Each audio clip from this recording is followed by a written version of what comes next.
right? Yeah, it's under OK. It'll be on the OK Coders YouTube channel.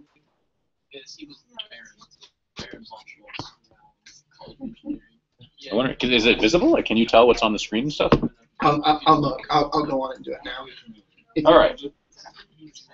Technical difficulties. It's a programming class.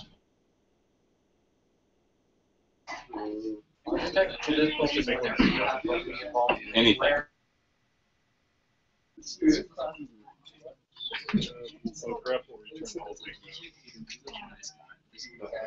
I can't think of one time that there has been technical difficulties where programming has been involved. Yep. Yes.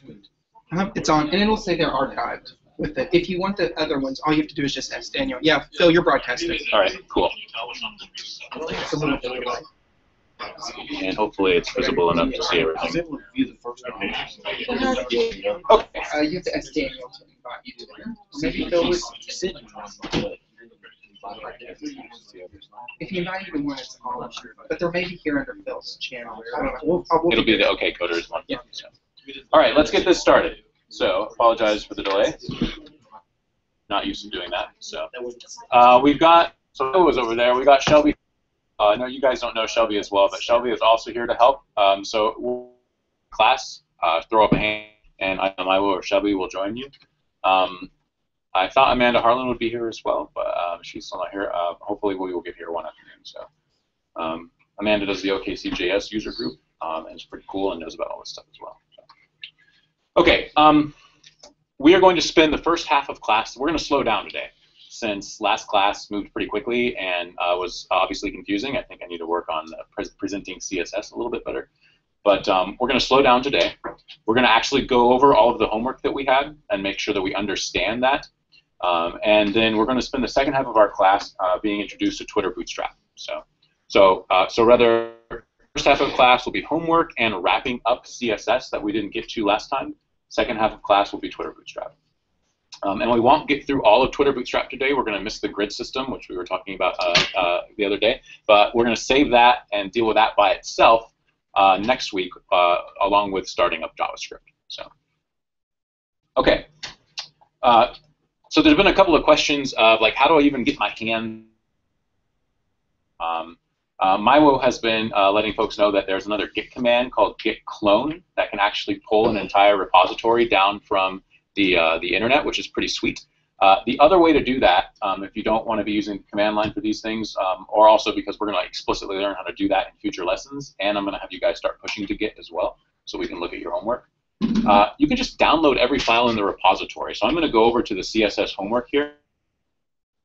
And there is actually a, over on the right side, this guy is how you use it with git clone, but there's literally a download zip file that I'm just going to click on. And I'm going to, again, click on that in my Finder, and it's going to open it up. And there we go. Here's the README file. And here are the public files that it might be nice to copy into my Express application. So now I can just copy-paste those, or just copy them through Explorer, or if I'm intrepid, use the command line. So to get this assignment started, I say, okay, let's create an Express app for CSS practice. So create a new Express app. Hopefully we're all getting fairly familiar with using that. I'm just going to start up the terminal. Have a bigger screen here. I'll make things a little bit larger so that they are visible. And always feel free to please let me know if the screen is large enough so that everything can be seen. I'm going to find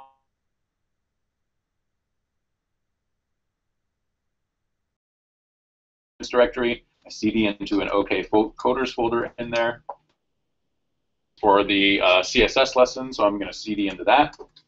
And there are the files that I prepared for class today, but I'm just going to make another directory and call it CSS actual homework or whatever. Now that I have that directory, I need to go into it because this is where we're putting our Express application. So I CD'd into it, and then I can confirm that I'm in that directory with print working directory. And again, John, just in case we're getting lost as we're using the command line and not using the Finder, using the Explorer. On a Mac, I can always do open dot. And on a PC, I can always do Explorer dot. On Linux, I'm not sure what the equivalent is. But those two commands will reveal that folder in my Finder or in the Explorer.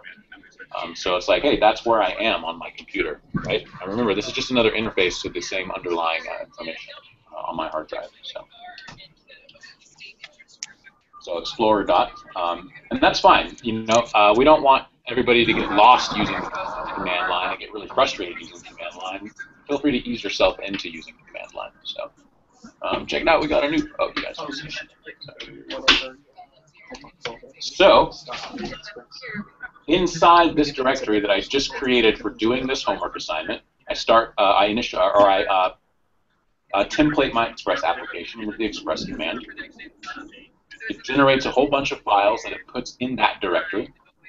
If I'm in the wrong directory where stuff already exists, Express will go, hey, maybe you don't want to do that. I can see that I now have files there. And when I say in the homework assignment, copy all the HTML files from the public directory in this repository into the public directory of your Express application, that's what I mean. So my Express application has this public directory. That's where all of those HTML files and style sheet files go, right? So I want to find that download that I had, this guy, which on a Mac is in my downloads folder, on a PC, something similar, I'm sure. And then I want to find this folder in my Finder, so I'll do open dot. And now I have both of them side by side here. And I can just copy these files into my public directory. That's literally what I'm doing, right? So boom, there we go. And my README, I don't need that, but I have a style sheets folder here with this normalize.css. I need to copy that into my style sheets directory, which I do mention on the site. Don't forget to copy the files from style sheets. So I just copy that into style sheets. Right. Yes? Actually, right? So that sets up our homework assignment for us. And now, in my terminal here, I can do like an npm start. No, I can't because I have not installed. So I do npm install. Downloads all of the files I need for it. And make sure you're in that root directory that you just created for this project, right? You can't be inside of its public folder or anything else. Now I can do npm start.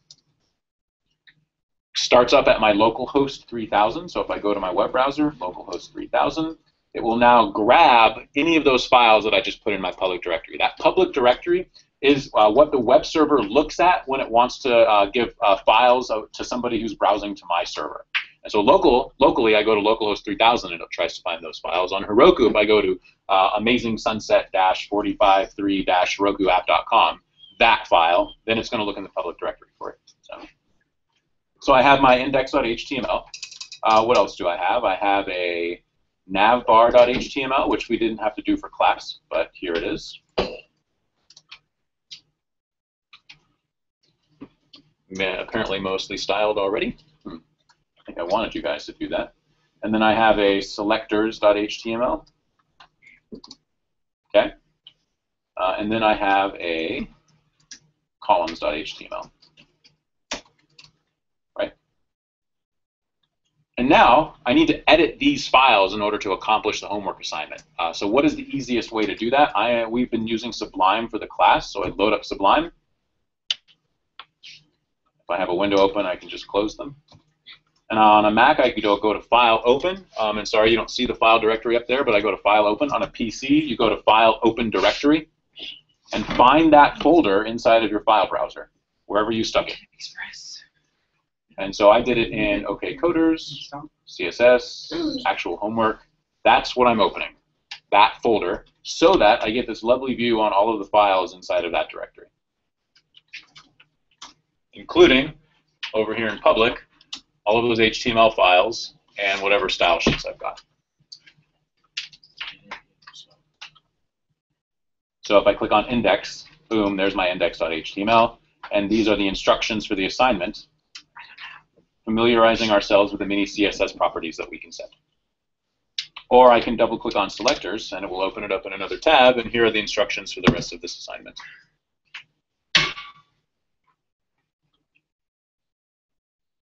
Large assignment. Is that clear?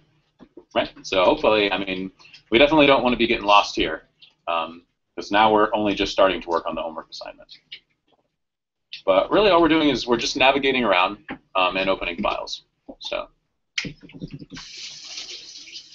pause. Any questions? Yeah. I did the npm install, and I tried doing npm start, and I get nothing but errors. Would Okay. do you have another window open where you're on your?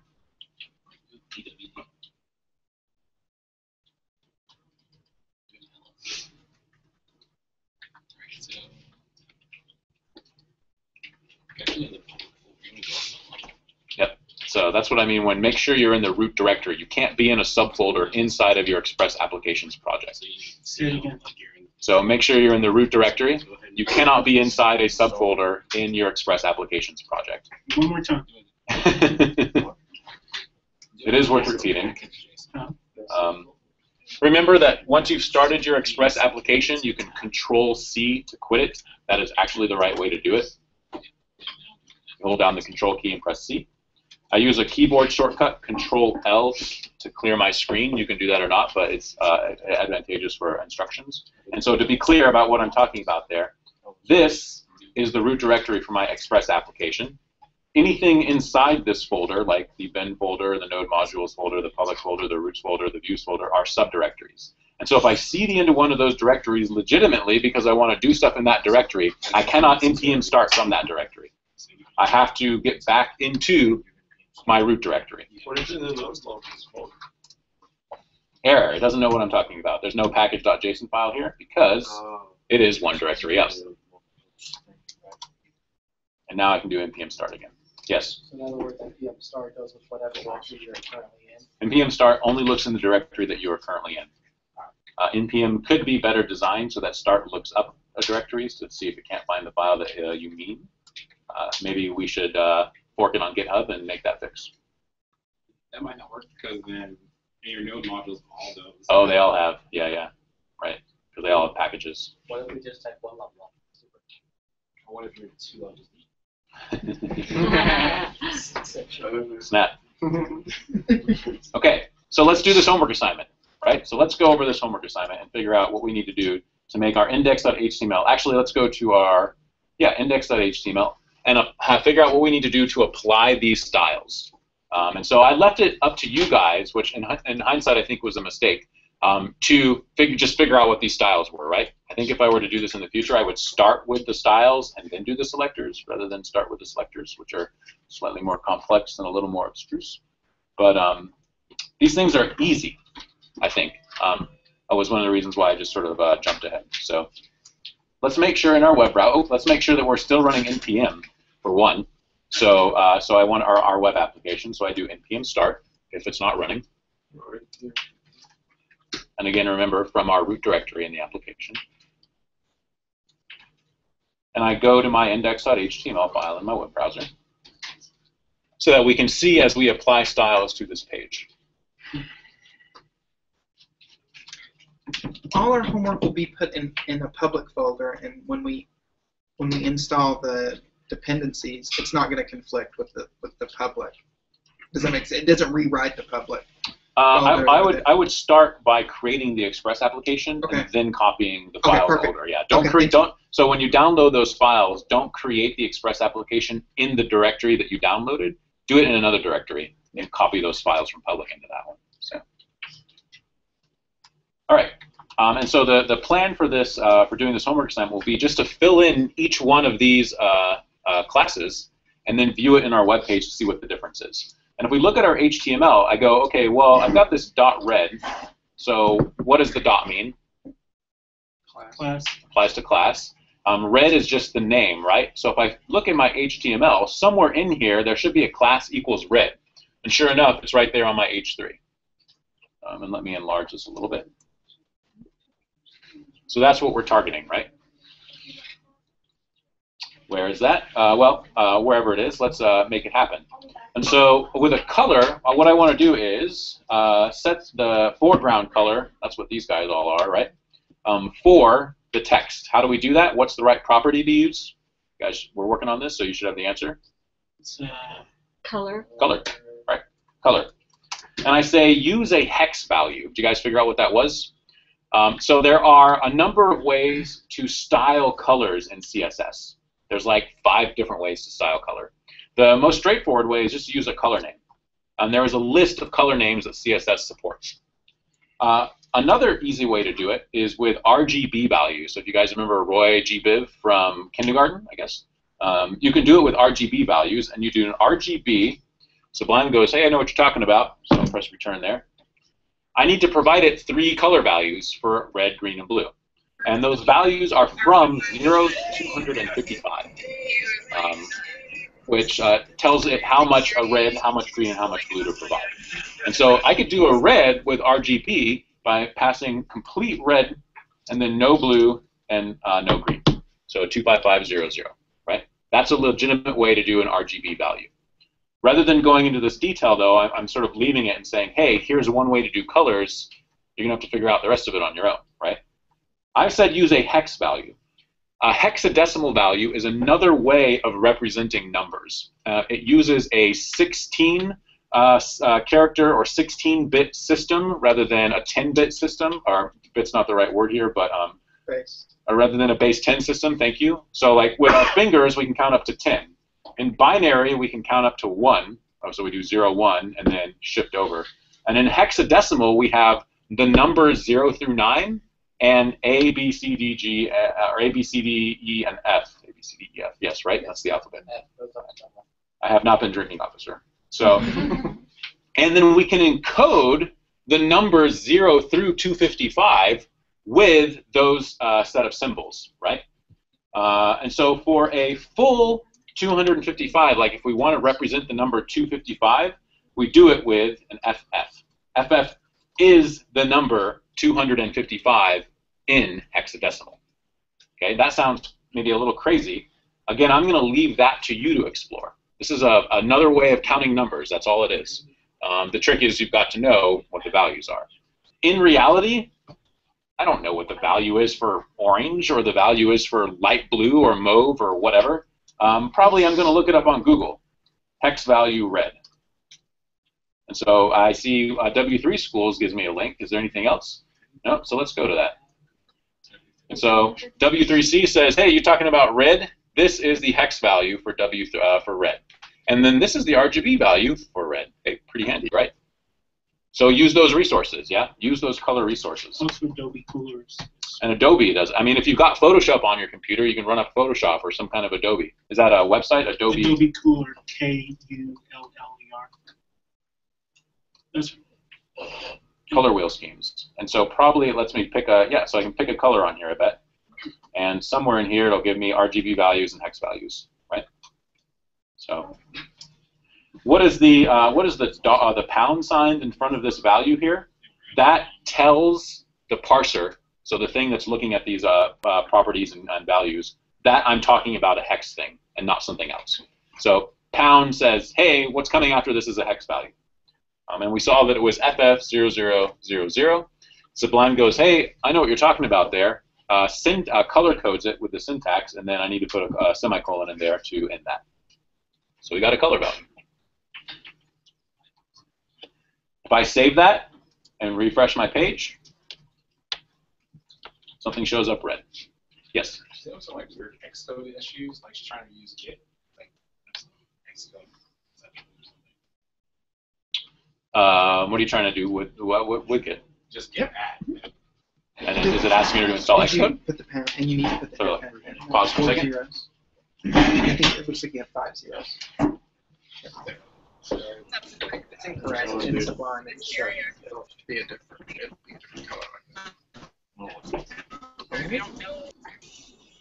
Why were you having an issue?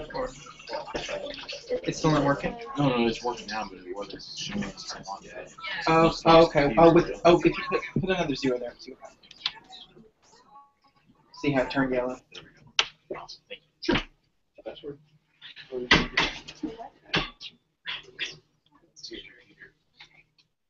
Okay, push enter. Space, lots of spaces. I would suggest Many more spaces. What? Lots of spaces. I would What's suggest this? I mean, Yes. to shoot. Doing all.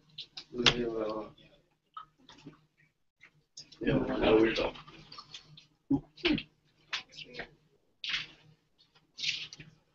I have no idea why that solved the problem. Okay, so let's keep working through these, right? So now I want to do green. I need a hex value for green. How am I going to figure that out? I'm not going to divine it. I'm going to go find green. That looks like green, right? I guess if it's RGB, green is the middle one. So I can go color, pound sign, 0, 0 for my reds, full on FF for my greens, and 0, 0 for my blues. Refresh the page. And now that one appears green. Apparently I chose awful color schemes. All right, mostly black. Use an RGB value. Mostly black is whatever color black you want. So I can go RGB, or color, colon. We saw that RGB is one way to do that. If I want a black color, I want to give as little color value to every part of the RGB spectrum as possible. So I want to give a value close to 0 for all the red, all the green, and all the blue. But I don't want to give it 0 entirely. We know that 0 would make it all black. 255 would make it all white, so we could choose something like 30. But really, you can do whatever you want. And remember, this is on a scale from 0 to 255, with 0 for each one being no color, and 255 for each one being all color. And recalling from kindergarten, when you're doing RGB, the more colors you add into that thing, the whiter it gets, the lighter it gets.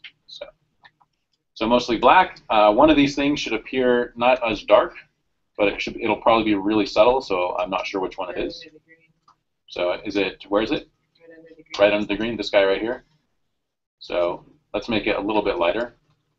1 in 30 is not mostly black, but at least we'll be able to see where it is. Oh, here it is. It's in there. You can't even see it on the screen, but it's this, and it's no one rejects, dislikes, or avoids pleasure. Okay, transparent colors, or transparency at all is a nice thing. I can add what's called an alpha component to my colors. And an alpha component tells the browser how much it should allow what is behind that thing to bleed through, right? And so it's like I have layers on top of one another. And this thing here, I give it alpha, and whatever's behind it comes through. Alpha is normally set to 1, which is fully opaque, cannot see through it. But we can set alpha to a value closer to 0. And so the scale here is 0 to 1, and things behind it will bleed through. So I'm saying transparent black, so I want to do color. I want to do it with RGB because that's the easiest way to do it. But I need this RGBA. So I get a 4th value that will take alpha. And again, how would you find this out, since I basically left this up to you? Well, you could look on the Mozilla code network, or you could do color alpha CSS, and it will direct me to some location, and I would choose one of these and hope it gives me the right answer, right? So I want it black, so it's 0, 0, and 0. But I need to add a 4th value here for the alpha. The scale is 0 to 1, so I could say like 0.3. And you just have to like do the research to figure out what these things are. That's why I mentioned that book that I had the other day, because it contains all of that information in a very accessible reference. So I've saved that, refresh my page, and it looks like this guy in here has now a little bit of transparency. It just looks like it's a light gray because the transparency that's coming through, or what's in the back that's coming through, is a white color, so it's blending a white and a black to make it sort of gray looking. But if it were some other color, or if it were a picture, or if it were something more complex, that would bleed through and you'd get a nice looking effect. Fonts. So typography is a whole subject worth an entire semester of study, or entire boot camp of study. I'm not an expert on typography, but the gist is we have font families that contain information about fonts, and then we select sizes and other values that are associated with that font. There are 2 broad categories of font families: serif and sans serif. Serifs are the little things that hang off the ends of fonts. So if you look at a font like the New York Times, like literally the New York Times font, you don't actually want a subscription, but look at this guy here. See, like it's got these little curly things that hang off of it, off of the end of every letter? Those are serifs. Serifs improve legibility in printed type. So science has shown, or empirical evidence has shown, that serifs are good for legible type. on a digital screen, serifs reduce legibility. And so you often want a font that does not have serifs. And typical fonts that do not have serifs, well, it looks like just about everything else that the New York Times uses on its webpage. So these guys have slight serifs on them, like that thing on the T there. But this stuff in here, probably no serifs. And a classic sans serif font is Helvetica, or Arial, right? So I can say, hey, browser, use a font. Font is a shortcut for specifying every font parameter, but we're just going to give it sans or serif, I suppose. And notice here I have a couple of options. I can say serif or sans serif, so I can give it the broadest category possible, and the browser will use whatever default it has for that category, or I can specify something specific, like Helvetica or Arial or New York Times or whatever. And in this case, I'm just doing serif. And I go to my page, and by default, this page is being rendered with sans serif fonts, I believe. On the font call, you have to give it a line height. Something else or it won't work. All back. Shouldn't be necessary. Or am I doing one that's, or is it rendering it in serif? I don't want to do sans serif. It is rendering it in serif. Let's try. So like 15 pixels First, and then like dash, something else, so whatever. should be. Well, I'm saying set the font. So I made a mistake. So let's not use the font shortcut. Thank you. Use the font family, and just say serif or sans serif. And I guess since this is already being rendered in serif, you won't see the effect unless I do a sans serif. There we go, which is the opposite. So actually I want to make it, the whole thing is being rendered in a serif font. So telling it to render in a serif doesn't have any effect. But when that is a mistake on my part that I will fix. But when I tell it to be in a sans serif font, it now uses whatever default the browser resorts to. So Or you could just change it to a serif font, which is a different font. Right. And so what I could specify Arial or whatever, right? Is that what you mean? Yeah. Yeah. You have to be careful when you specify font names specifically, because not every user has those fonts installed on their computer. And so typically what you'll do here is pass a number of different font types to the serif or to the font family, and the browser will use whichever one is available. And so you start with the most specific, and then you go up categories until you get to the broadest one. So I could say like, and this, I don't know if this will work because I don't know the actual values for these, but I could start with like Helvetica, and then I could go to Arial, and then I could say sans serif. And if the browser has Helvetica in it, or the user has that installed on their computer, they'll use it. If not, it'll try Arial. If not, it'll use whatever default it uses for sans serif. So, Of course, there's a workaround with that. yeah, you can install fonts, or you can link to them. So is that what you mean, or? Link to them, and you could do fonts. You could use web fonts. Yeah, with fonts. Like Google provides a whole bunch of fonts. Right, and then convert them in font swirl and So, but let's not go into that. Let's keep on. No, that's all right. It's good to raise, but I don't want to get into too many details. So, okay, so bold. So how do I make something bold? Font weight. Font weight. Good. And what do I pass to it? I just put bold. That's the easiest way to do it. I can specify a numeric value here. So if you look up this property font weight, it'll give you the options for what you can pass. So I can give it 100, 200, 300, 400, but bold is the easiest. I refresh, and somewhere in here, text has gotten bold. Small text. So I want to change my font size. So I sort of gave that one away. Font size property, right? And I'll go with 8 pixels. Refresh, and looks like that guy just got smaller. Relatively small text. So we have so far been specifying font sizes using pixel values, px. And so I actually have to say 8px or 100px or 10px. I can use relative font sizes. They're called ems, and are em in the CSS lingo.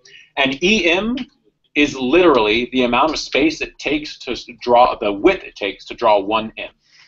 Okay, like the letter M. That is an em.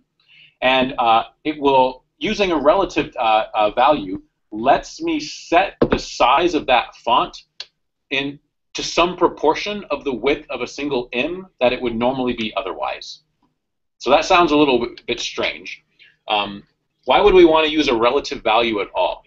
If I'm hard coding all of my fonts, and then I change with a pixel value, and then I change the most generic font size for my page, some of those larger fonts or smaller fonts may now no longer look large or small. Those sizes may be no longer large relative to the new sort of default font size for my page.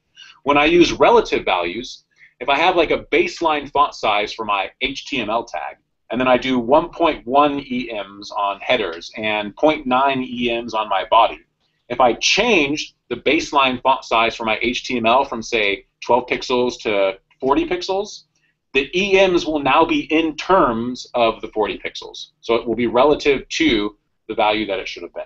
And everything gets automatically adjusted in size. Some people really like to use EMs. Some people really like to use pixels. I don't really care. I just want you guys to be aware of this, right?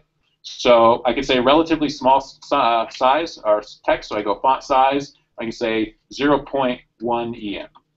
And it starts at 1 EM. Smaller is point whatever, and larger is as big as you want it to get. But it is just one way of specifying a size in CSS. And then I don't know where that got put.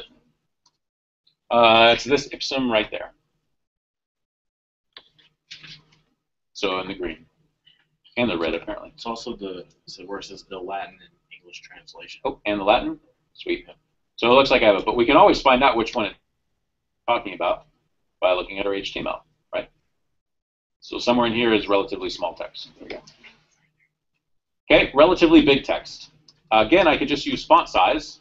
And this time I want to pass an EM larger than 1. I'll do really big, so I'll do 3 EMs. And now some of these things are much larger.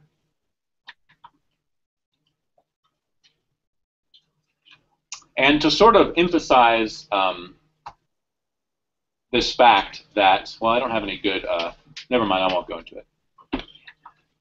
Is it linear in the sense that 0.5 would be half, 2 would be double? Right, so it's exponential rather than linear, right? I used a percent and it worked. And yes, you can also use percents, but for that is different and is relative to something else.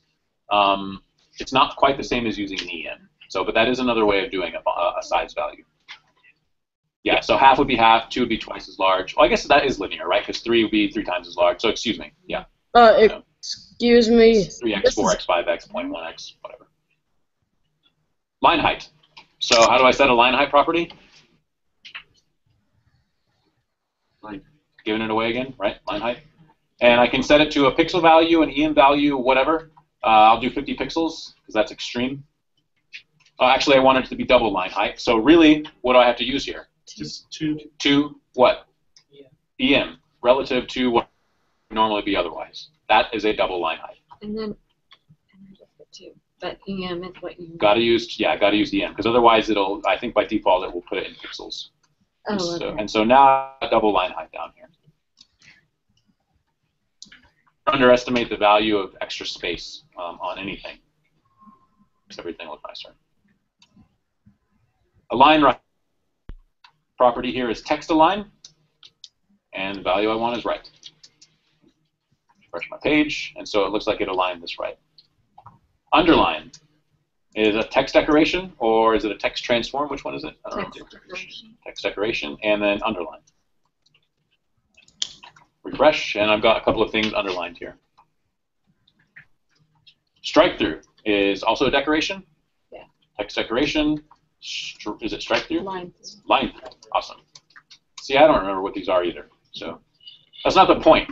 Maybe you're an amazing CSS person and can just do every single one of these things and know what all these values are all the time, or you just look them up like most normal human beings. So there we go. You should see me program in Objective-C though. Shelby can verify that. He's in So, Objective-C. yeah, you become expert at some things. Capitalize is text transform. Yeah. And I believe I want capitalize. And so what this will do is we'll take whatever words I'm giving it and capitalize those words. So I don't actually have to capitalize them inside my text. The CSS will do it for me. I think that's pretty wild. And I don't have any idea what I told it to capitalize here, but something in here is being capitalized. It's the English, yeah. The Latin in the English translation. underline, the green one. Oh, these guys? Oh, nice. Thank you. Okay, and then so uppercase will be text transform. Excuse me. Uppercase. And now that thing has been changed to uppercase. I think that's pretty awesome. So this is the power of CSS, and really the purpose of CSS that I feel like I failed to convey earlier this week on Monday. When we have HTML, we just have text, we just have a document, we just have some structure, and we have that semantics thing that we're talking about where I say this is a paragraph, this is a link, this is a list, and so on. But we don't have any way of deciding how we want that stuff to look. So we have a problem. CSS solves that problem. CSS gives us the ability to say how we want things to look without changing the HTML. So I can capitalize my text, which you would think I would need to change my document to do, but no, all I need to do is add that to CSS, right? And we'll see after we go over position stuff in this lesson that I can do even crazier, more radical things just using CSS without touching my HTML. All right, is that clear? So this is just applying styles to selectors. So, and the goal of that was to get a sense for what kind of what we can do aesthetically to our document. So the next part of this lesson was, and again we left out columns and we left out navbar because we had not covered that material yet. But the next part of this lesson was selectors. So double click on that selectors file. Show it in our browser, so I want selectors.html. And now we're going the other direction. So now I'm saying I want you to target some things on the page and apply some style. We just needed to follow these instructions to do this. So did everybody get through these, or did some of them start to get really complex? I don't remember. So I remember I start simple, and then I think they get a little crazier. There was just one that was kind of just one. for me. Okay. How about everybody else? Did it run into any problems with these? Pseudo selectors. Okay. So Yeah, that's the int child. Okay. 2n plus. Ooh. Oh, I don't even remember assigning that one. So okay, so let's just do these, right? So it sounds like everybody mostly gets the basic ones, which is great because I couldn't tell from Monday. So here we go. Target the HTML tag and add a 50-pixel margin to the top and bottom and a 10-pixel margin to the sides. So the selector I want is HTML. And I want a margin on the top and the bottom and a margin on the sides. There are a number of ways to do this. I'm going to show you the quickest way to do this. I use the margin shortcut rather than specifying these things individually. And when I pass margin two values, and I mentioned this in the documentation on the GitHub repository, then the first value is for the top and the bottom, and the second value is for the left and the right. And so I want 50 pixels on the top and the bottom, so I say 50 pixels, space, 10 pixels on the sides, 10 pixels. That's the easiest way to do that. I could do margin top 50 pixels, margin bottom 50 pixels, margin left 50 pixels, margin right 50 pixels. That's much easier. Save that, refresh my page, and now we see that we got spacing on the top and spacing on the sides. Lovely. Okay. I can override built-in styling. Style the tag that makes links so that it no longer has an underline and the text appears in a normal black color. So what am I talking about? By default, ooh, that was built in there. Links are blue and underlined. That's what browsers do to links. We can override that default styling by targeting the link tag, which is an A, and saying text decoration, none, rather than underline, color, black. Again, mostly I'm interested in what the selector here is, but we're getting practice with some of the styles. Refresh, and now my links look like normal text. There's a raging debate in design about whether links should be blue and underlined and ugly, or not indicate the fact that they are links. Some kind of balance is in order. All right, pseudo selectors. Target a limited subset of a specific tag and can respond to events on the page. We want the hover pseudo selector so that link elements turn blue only when you mouse over them, but still no underline. And so this is the problem. These links no longer have, it starts with the letter A, and I forget what it's, affordance. They no longer, that's a technical term in design, they no longer indicate what they do. That's called affordance. When you draw something in blue and underline it, you're telling the user, click on this thing, it's a link. When I take that away, it just looks like plain text. Maybe the balance is when the user mouses over that, somehow it indicates that it's a link. Now, we still get the fact that we can click on it, but nothing's happening to the text. So let's change that. Now I want to target A, but with a pseudo selector, only when I'm hovering. So it's a subset of A on the hover event, or on the hover state. And I want the text decoration to not return, so I just want to change the color to blue.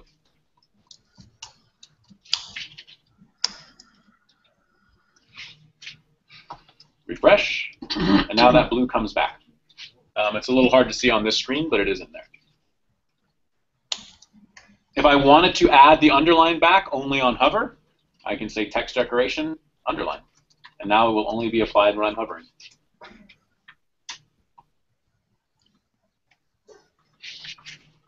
There seems to be a lot of typing going on. Hopefully you guys are doing this before coming to class. If you're just waiting to come to class to get the answers, you are not going to make it past next week, because it's going to get hard if you thought this was hard.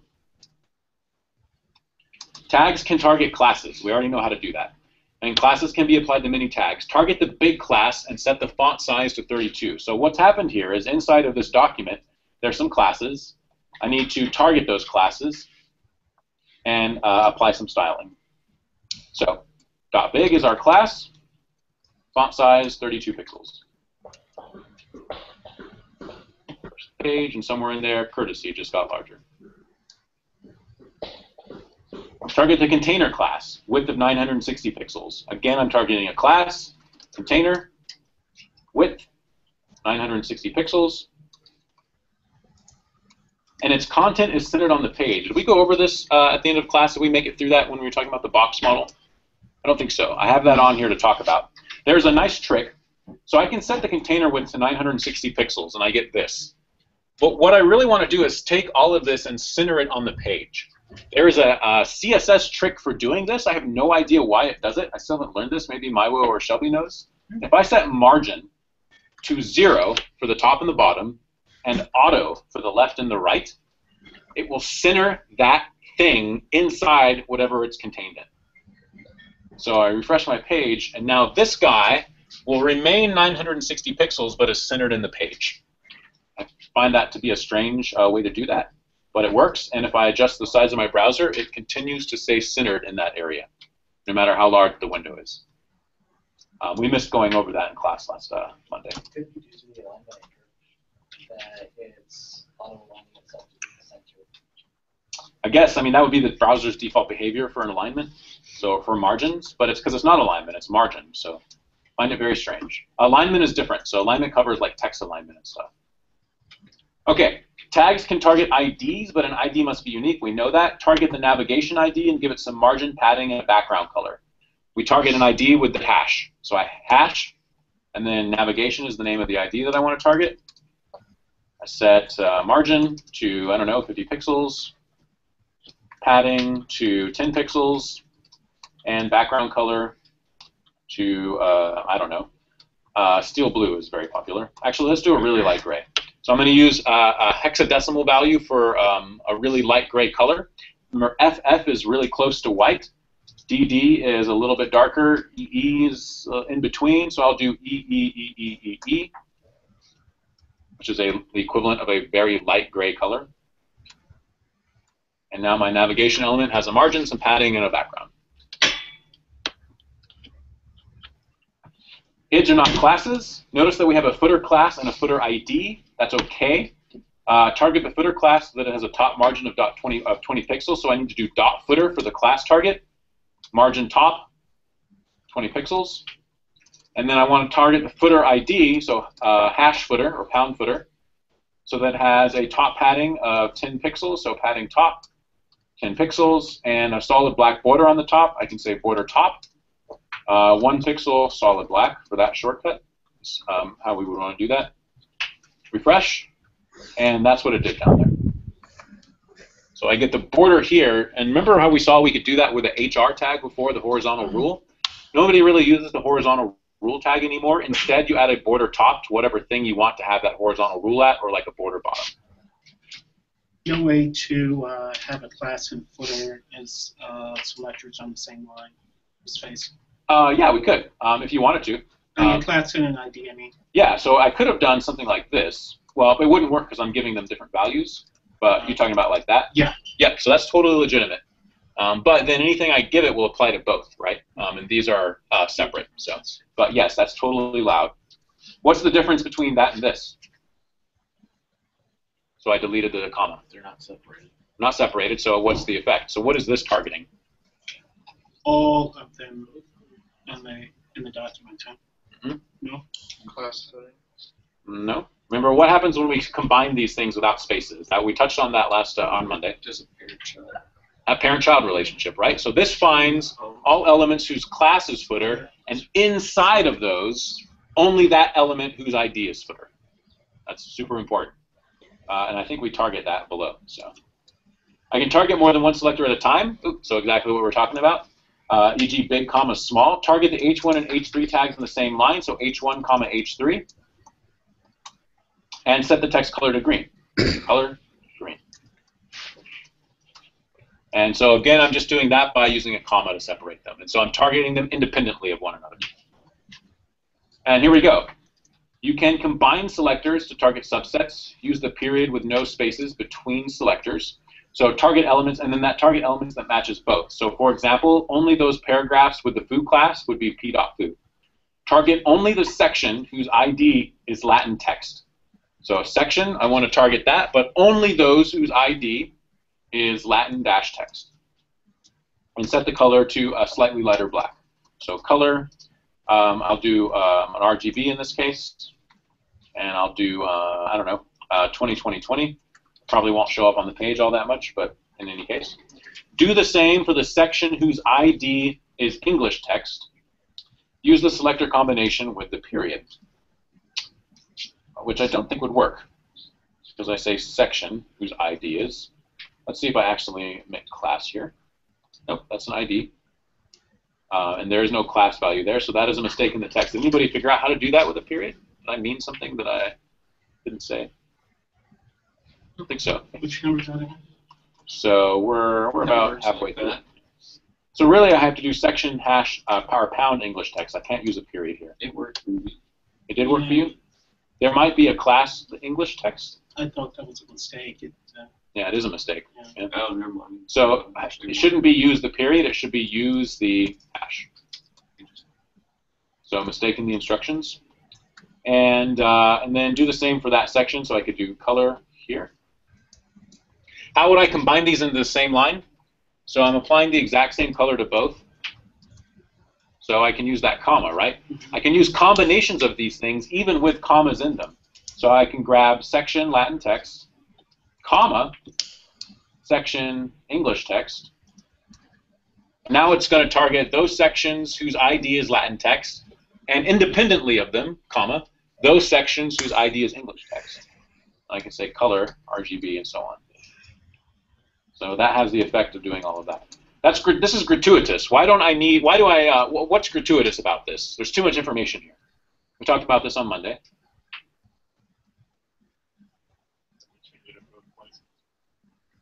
No, this one's pretty good. What's gratuitous about the selector?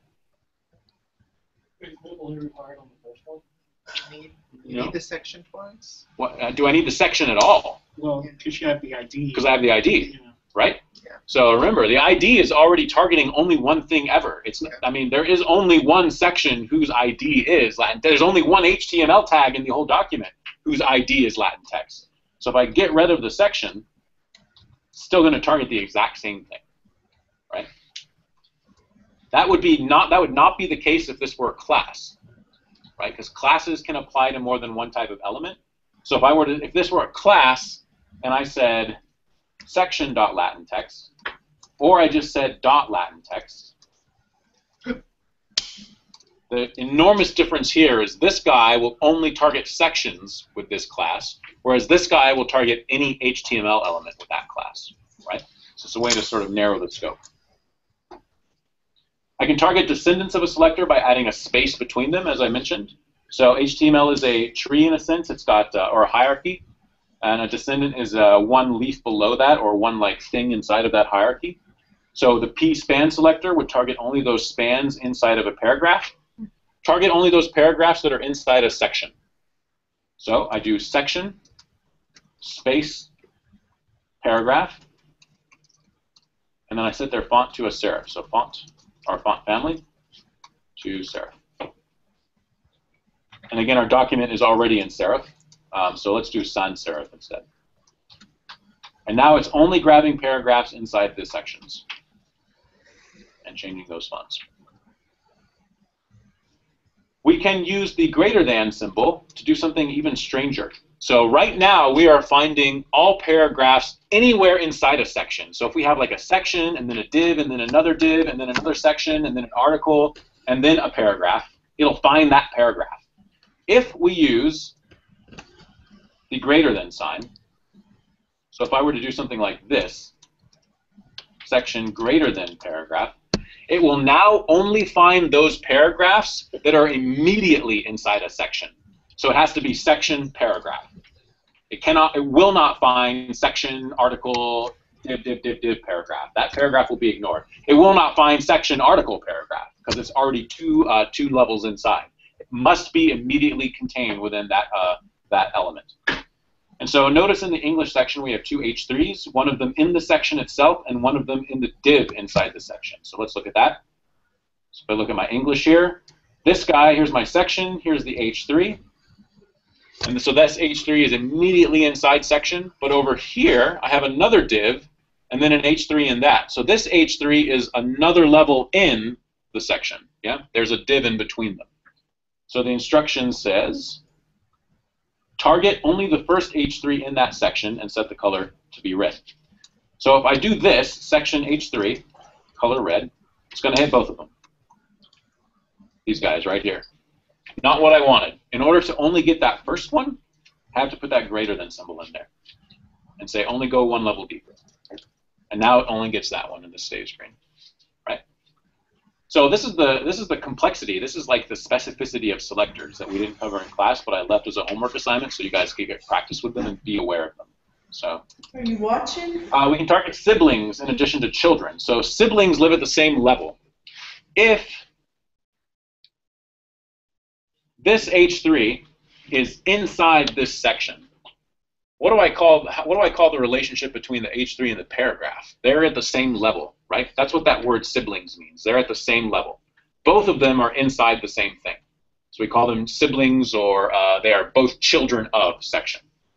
I can do some crazy stuff like only match elements that are siblings with other elements. So like I can say only match a paragraph who sits alongside an H3 in the document structure, or only match a div that sits alongside a section in the document structure. And that's different from inside, right? That means they're structurally on the same level, even though visually they might appear very differently. And I use the plus symbol for that. And so here I say target the second paragraph in the Latin text using the sibling selector. How would I do that? So I have Latin text. I only want to target the second paragraph using the sibling selector. And so this sounds crazy. It's not just going to be elements that are on the same level. They have to like follow one another on the same level. So if I only want to target a paragraph that follows another paragraph on the same level, and don't worry if you don't get this because this is getting into pretty advanced selection, I do P plus P. And that's saying find me a paragraph that sits alongside another paragraph but has to come after it. Wild, right? I think it's crazy that I can get that specific. And then I want to italicize it. And so I say, what's the italicized property? Anybody know? Italics for text decoration? Yeah. No? Font style. Emphasis. Boom. Thank you, guys. Awesome. Font style italics, or italic.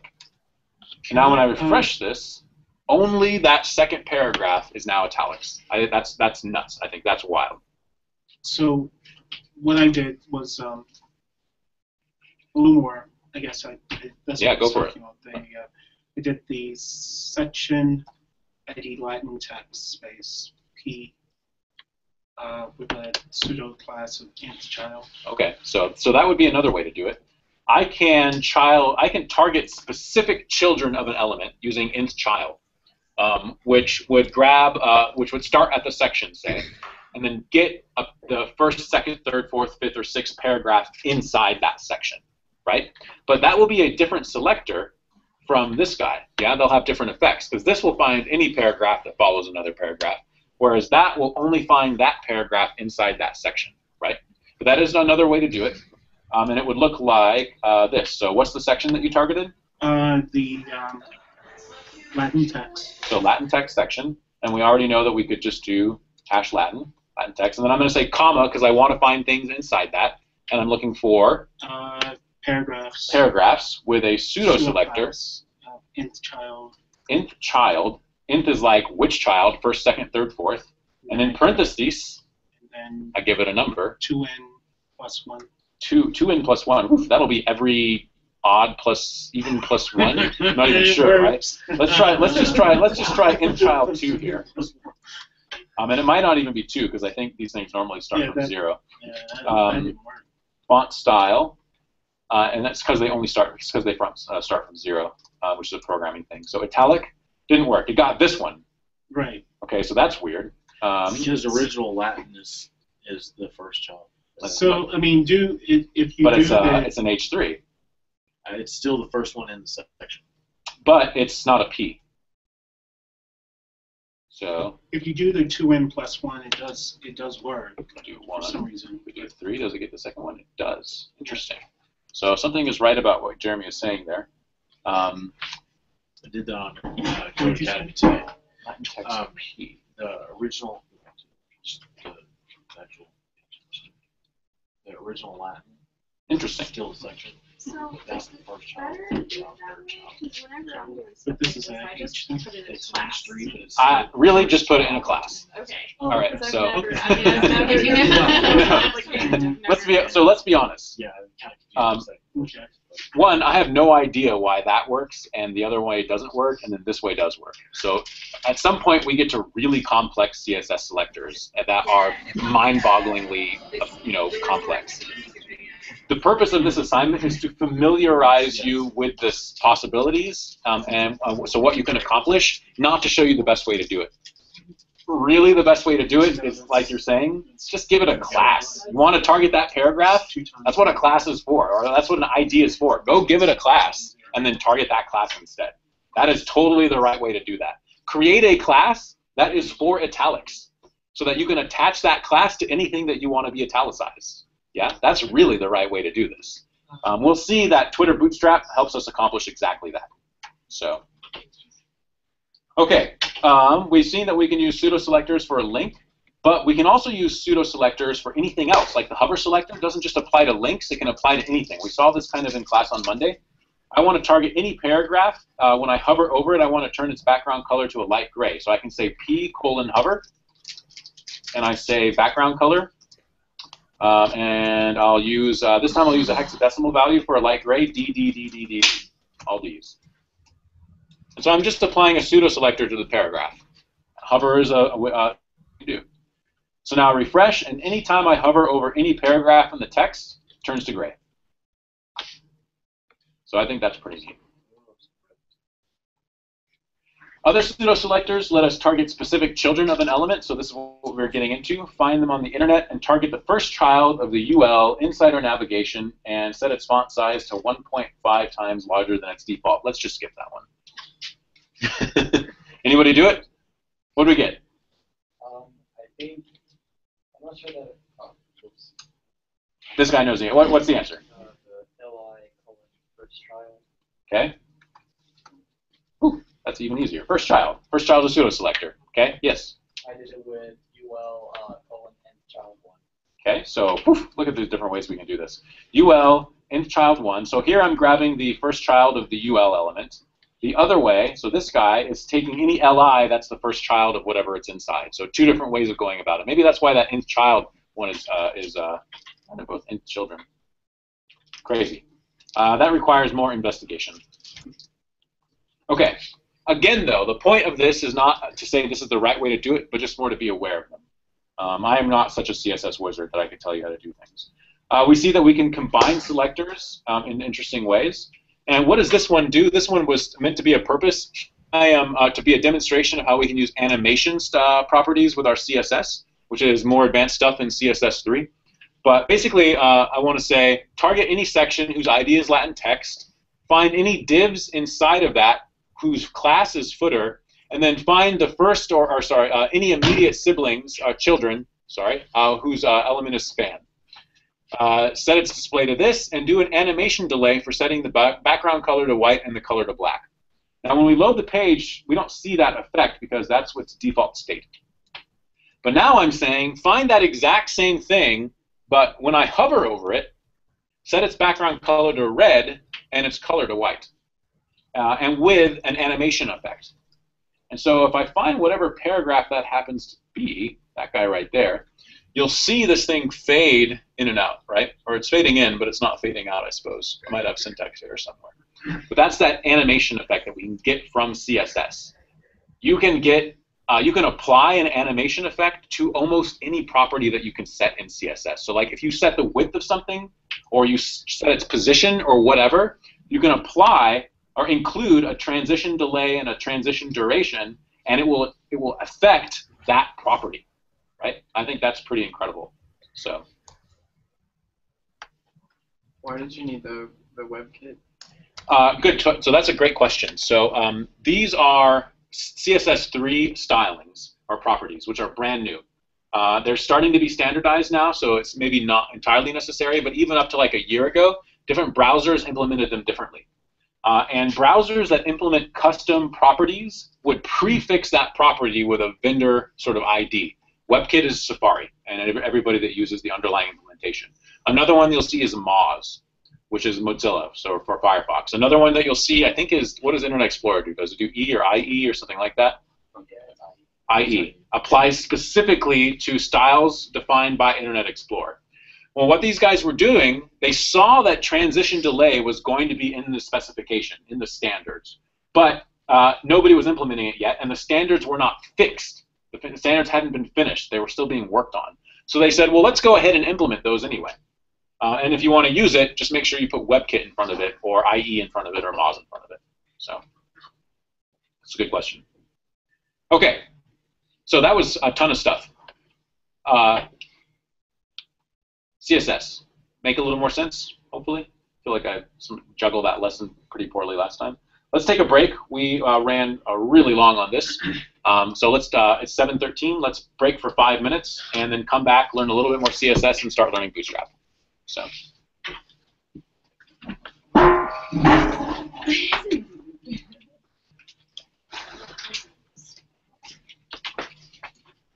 Hey. So you're including about Docker. Yeah, I looked at it. Yeah, so I got it installed on my system. I'm building a little super light API thing that's just a connection to a MySQL database. I'm using Rack for it instead of all of the Ruby stuff on top of it. Yeah. And I was like, maybe that could be a thing that I just stuck in a Docker and ran on my computer as a way to learn Docker. So. Yeah.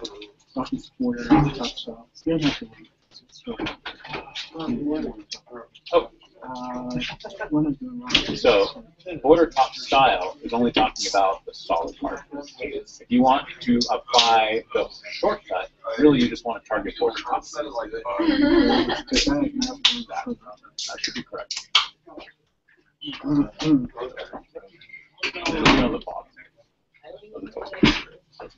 Oh, I was trying to do that. Oh, no, that would be for the header, or whatever that is. I'm not sure what that is. Oh. Yeah, because it was targeted. Footer. Okay, cool. Thank you. Twitter Bootstrap would be considered the IDE for HTML, correct? No, it's a framework. So an IDE is an integrated development environment. So it is more a framework, which is a collection of code that you can apply to your own stuff. So, okay, so the framework and libraries rather than the IDE that I did earlier that could be aspects of Yeah, but I mean, so that's correct. But an IDE can be used for all kinds of stuff, not just other aspects. So, Sublime is not really an IDE; it's not just a text editor. A real IDE might show me a live preview of what my page looks like as I'm working on it. let me drag and drop GUI elements into the page and then generate the HTML for them, and then let me connect it to a server without having to run any code. That's why I like an IDE. Are we going to be using an IDE? We will not use an IDE. We're not going to use something like NetBeans? Nope, I hate NetBeans. I love NetBeans. It's so easy. Oh, no, anything that's based on what's the underlying Automa is it's so easy to do anything crafty. but we want to learn how to do stuff by hand, so that we understand the underlying things, and then it would be for the class to later go on and know how to do it in IE, which should feel more natural. But we want to learn how to do it the hard way. What's your favorite Java IDE? I don't write Java. So. Yeah, Eclipse is what I do. So I'm not a Java developer. I can't stand it. I got spoiled on Xcode, so I use Xcode, but that's only for Objectives and stuff. Java things don't run very well on Mac. I've noticed that. Yeah. I think that's intentional. My computer, whenever I was learning Java, crashed, so I had to try to put it on the Mac, and I noticed a lot of the commands were highly different. Word is slower, interfaces are slower. I almost suspect Apple does that intentionally. But yeah, Java stuff is doing very well. It's sad whenever C#, which was developed by Microsoft, runs better on a Mac than Java. Yes. What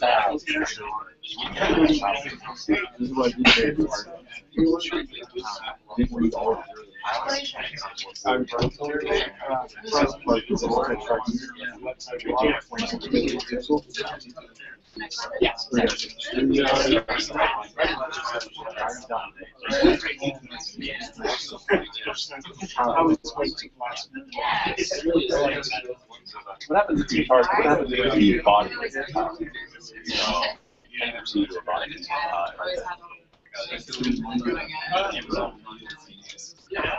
I did.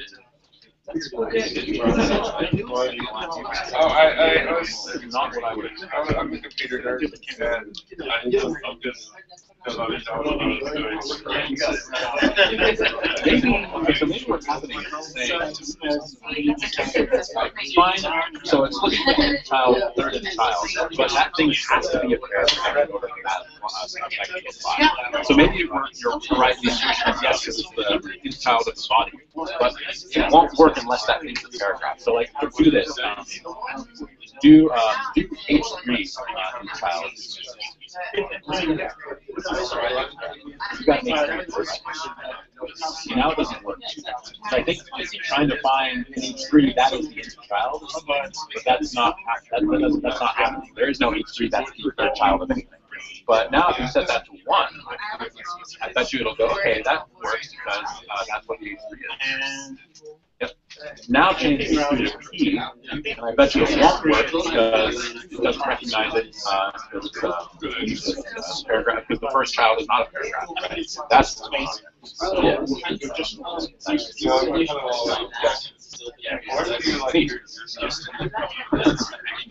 More complex than history,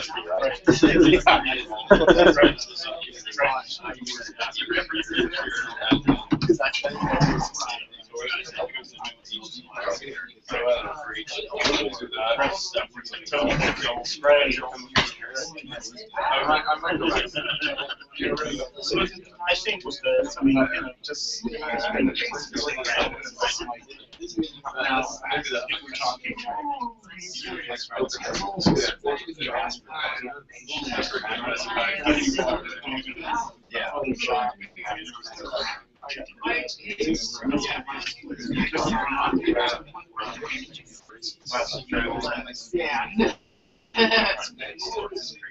Oh yeah.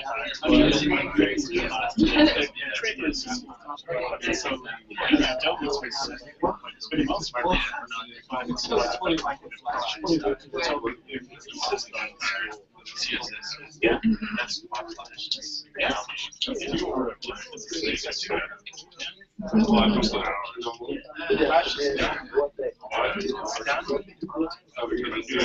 CSS3, yeah, it's happening. First of all, refused to incorporate some trash into its mobile. And CSS3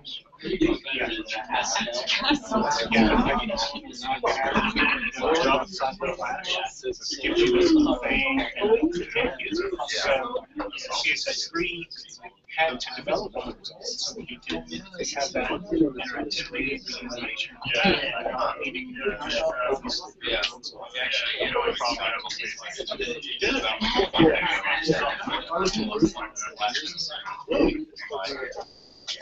All right, let's get this thing started again.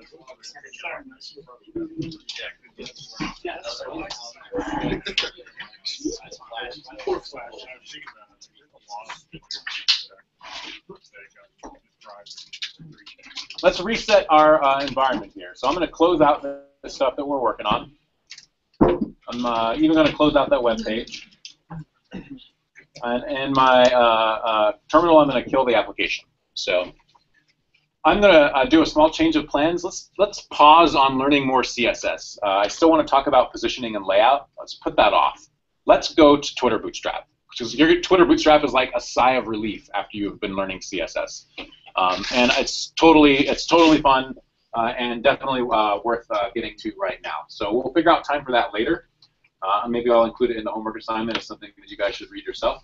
But for now, let's learn how to use Twitter Bootstrap. Let's learn some basic Twitter Bootstrap. Follow along. This is, again, of course, on the web page. If you go to OK Coders Bootstrap class, then I'm looking at the Intro to Bootstrap section here. And again, this is the material that I'm discussing verbatim. And let's begin by preparing for our Bootstrap project. And I'll talk about what this means. But basically, I want to create another directory and another Express application. So let's get out of the one that I'm in right now. So I'm in the CSS actual homework. CD out of that. Make sure you're somewhere else. I have another directory here called for Bootstrap, so I'm going to put it in there. But you can put it wherever you want.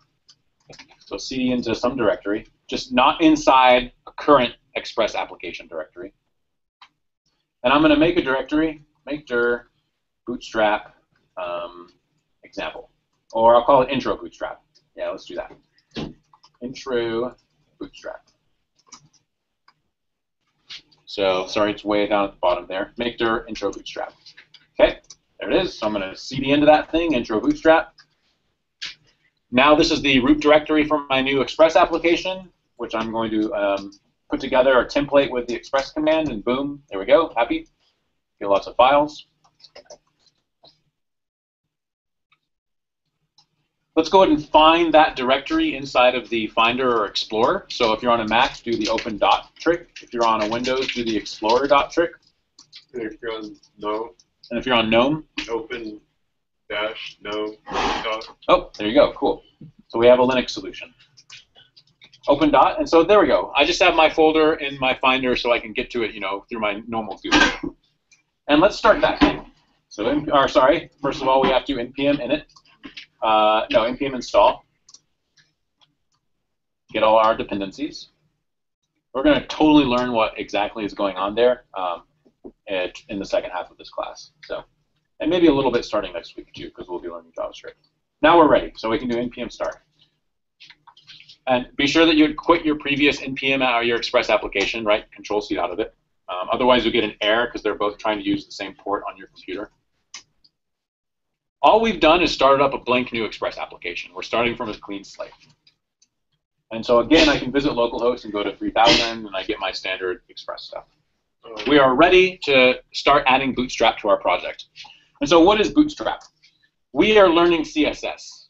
Maybe if there's one thing that we have learned about CSS is that it is kind of a pain in the ass. CSS is really complex. CSS is annoying in the sense that anytime you make a new website, you have to redesign all the styles for that website. And a lot of the time, you're going to be using the same styles.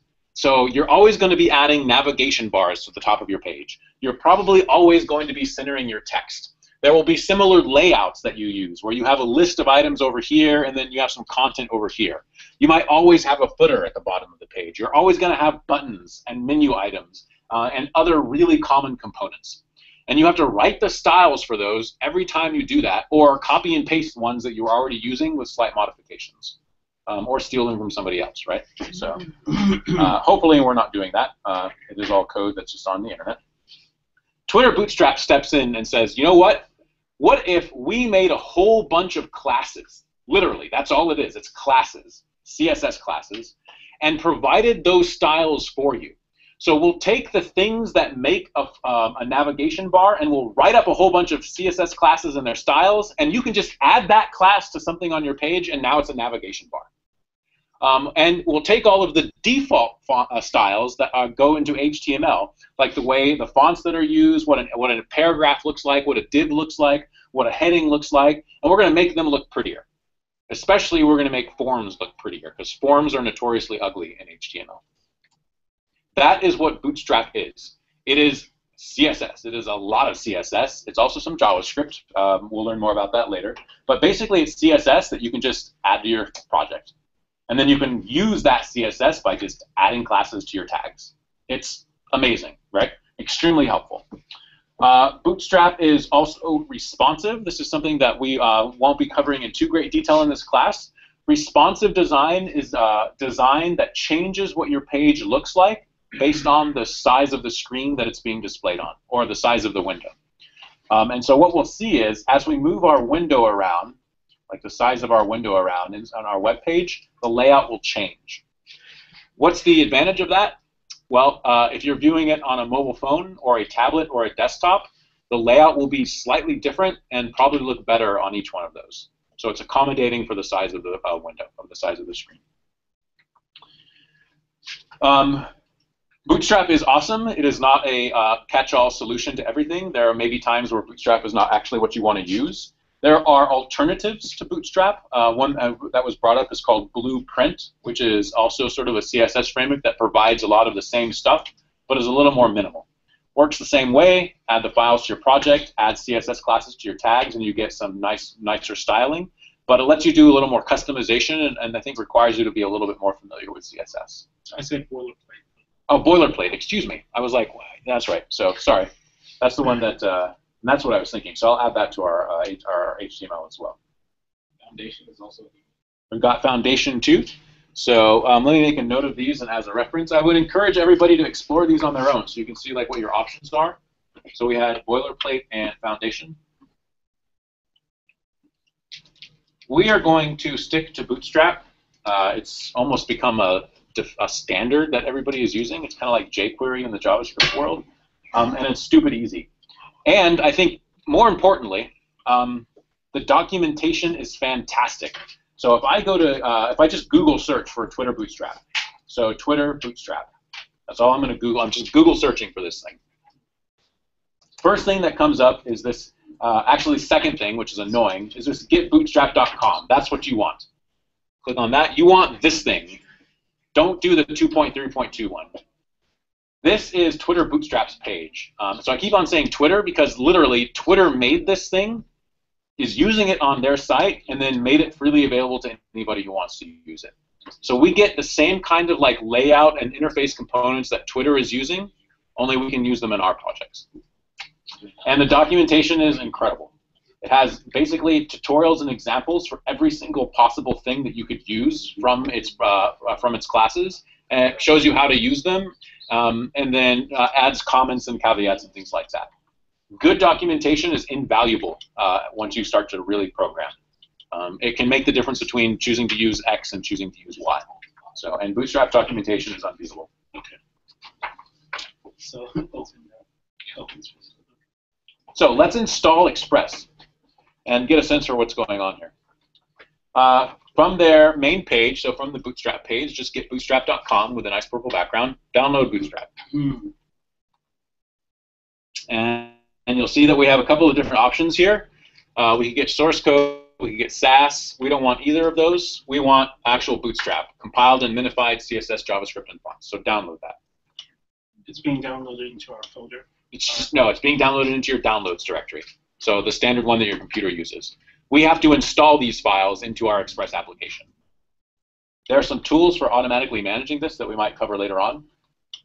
One of them is called Grunt, if you're interested, but we're not going to look at that now.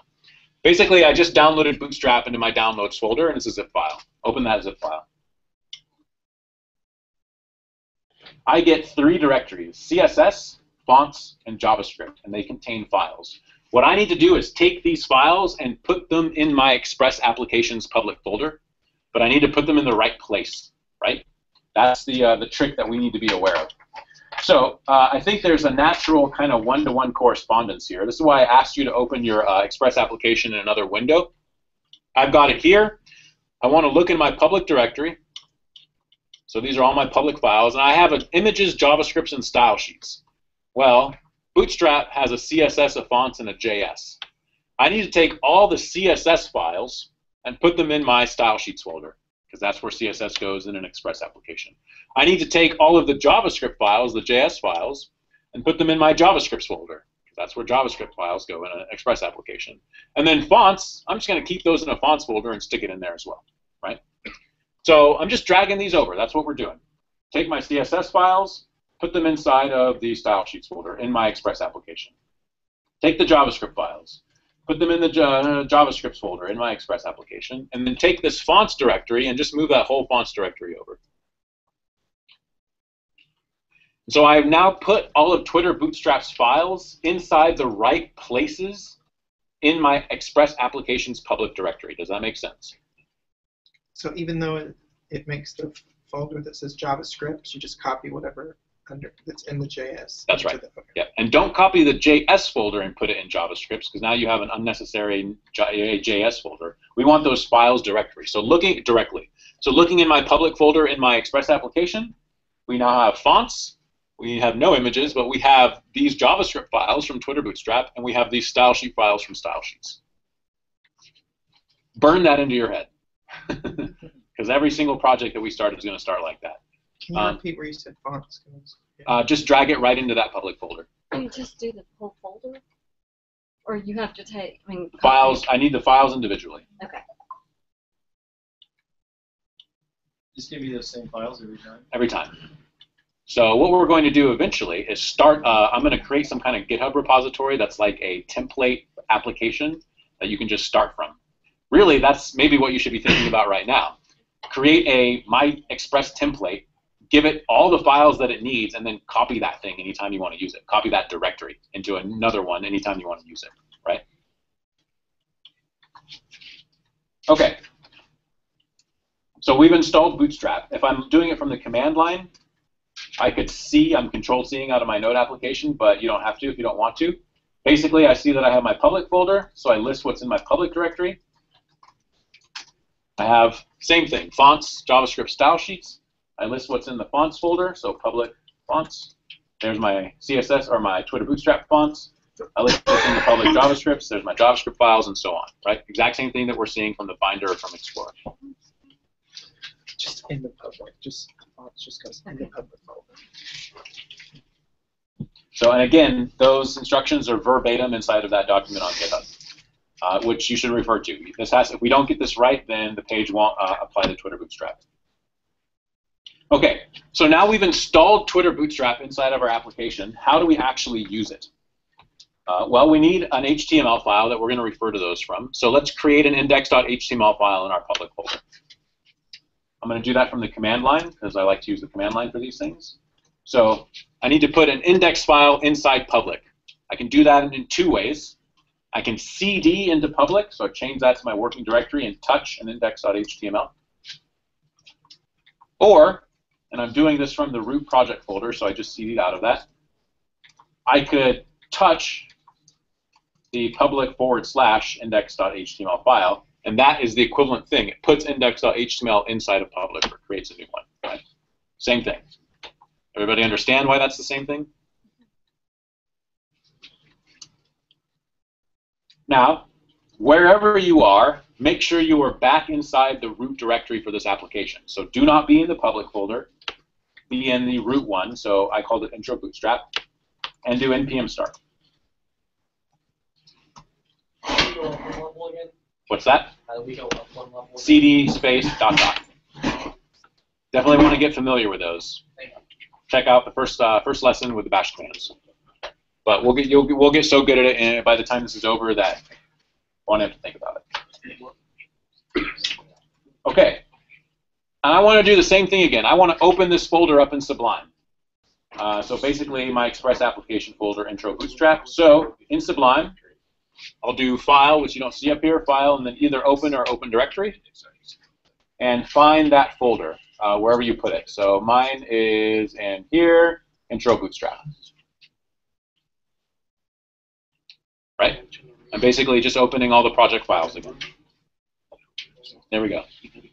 And again, I can see my directory structure. So in public, I have just those folders that I had with my Bootstrap style sheets, my Bootstrap JavaScripts, and my Bootstrap fonts. And then I have my index.html file. That's where we're going to do our work.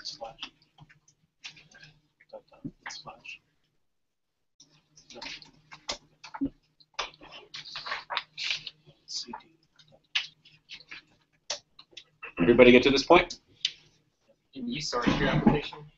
Yes, I did. npm start, yes. Make sure you're doing it from that root directory. And so we can confirm, right? If I go to localhost 3000 index.html, it should now be a blank page because I have that empty index.html file. Oh, stuck up.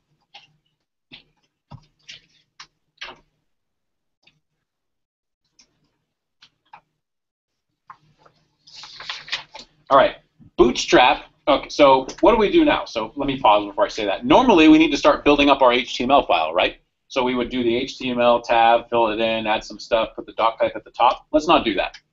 Bootstrap provides us a template from which to start, which is an excellent place that you should start your any file that uses Twitter Bootstrap. So looking at Bootstrap's page, again looking at their getting started here, they have a basic template. They're like, here, try using this anytime you create a Bootstrap application. Yes, this is how Twitter Bootstrap works. Really, the whole point of this lesson is look at Bootstrap's documentation and do what it says. Because I mean, that's all I'm doing up here, right? I'm saying use their documentation. So I'm going to copy the template that they have provided. Literally, I'm just copying it. Select it, copy it, paste it into my index.html file. So easy. Okay, let's go. I could type up this stuff manually. I'm going to type up the exact same thing. So let's just paste it. This is pretty much what Twitter is telling us to do. Say it again, please. So I am looking at their basic template, selecting that text, copying it, and pasting it into my index.html file. Save your index.html, and refresh your localhost 3000, and you should get that. That is not using Twitter Bootstrap. We'll find out in a second why. First of all, let's give it some dummy content so we can really see the effect. So I have a normal HTML page that's been filled in with some stuff for me. I've got a body, I have a header, hello world, that's what we're seeing. Underneath that header, add a paragraph. Maybe give it some spacing, because sometimes this doesn't always work. And let's use the lorem ipsum generator to give ourselves some dummy content. So if you remember, we type L-O-R-E-M, lorem, which is Latin, and then tab.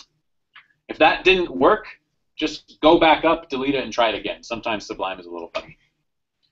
Again, that's just lorem tab, and we get a nice paragraph. Copy that paragraph and paste it. So make another paragraph. So I'm just creating 2 paragraphs here. If that's totally not working on your computer, you can go do the lorem ipsum generator, which I have a link to from our documents, and just copy some text from here, because that's all it's doing. Save and refresh, and now that is what your web page should look like. Where's the generator? So just type lorem and then, sorry. So you actually want lorem ipsum generator? Yep, scroll down. And scroll down. And scroll down. And scroll down. There we go. And you can just, I mean, you could copy any of that text really, but yeah, just do, I would just do 1 paragraph of it, and then stick that inside your paragraph in Sublime. There you go. And then make another one of those. Yeah, just copy that whole paragraph. So that we can choose. Yep, great. Everybody here? No. Where are we at?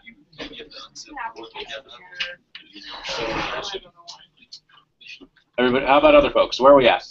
Hey, Phil? Yes. Which should be when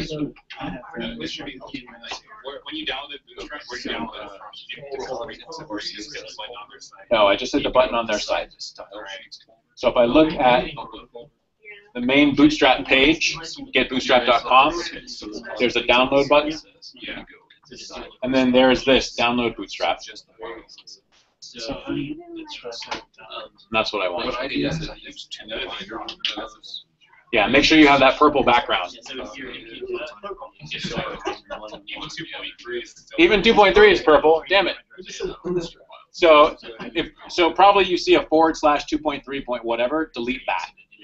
That is such a huge pain in the butt. Bootstrap within the last probably 6 to 9 months just upgraded to a completely new version of their code. They went from version 2.x to 3.0. There are major changes. We want to make sure that we're using 3, but they still keep the old stuff around so that people who are still using that on their sites can access it. Yeah.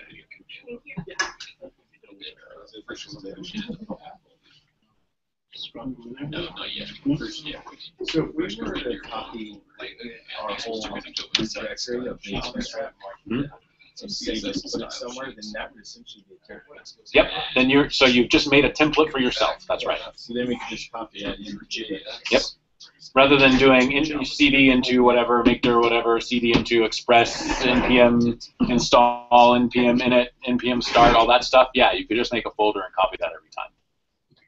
Right? Which is totally okay. Oh, yeah. Looks like we're still gathering on these. So you got yours, right? Yep. Shelby, if you see anybody else who's working on it. Everybody else okay? So I know we're catching up there. So I was saying, I'm going to keep going while we're getting the last of that bit caught up here. This page does not have Twitter Bootstrap currently applied to it, even though we follow that template. This styling is the styling that we see on every web page everywhere. Why is that the case? Yes? Nope, we are using Twitter Bootstrap's template. The link is wrong. The link is wrong. Which link is wrong? CSS. This guy. Right. So we are using a different directory structure than the one that Twitter Bootstrap uses. We need to account for that. So every time that we start with their template, we need to fix it a little bit. We don't have a CSS bootstrap.min.css file. We have a style sheets bootstrap.min.css file. Yes. So that's in the documentation. And below, there's also a script at the very bottom whose source is JS, bootstrap.min.js. We do not have that. We have a JavaScript / bootstrap.min.js. Yes? Where'd you get all that from? I got this from Bootstrap's homepage. So if I look at Bootstrap and I go to Getting Started, basic template. I'm literally copying and pasting this. Okay, I see. Thank you. What is the CSS? Stop. So we changed the Here from Bootstrap. So just copy the CSS folder, the whole thing, into style sheets, or I think it's That's right. So we're just change JS to JavaScript, change CSS to style sheets. oh, okay. So everything that's in the CSS folder goes in. That's the error. That's the error where I was getting here. Okay, perfect. Thank you. Actually, so why are you changing the variant or just the JS at the beginning? What do you think? JS. Why? Right. So you can close that one.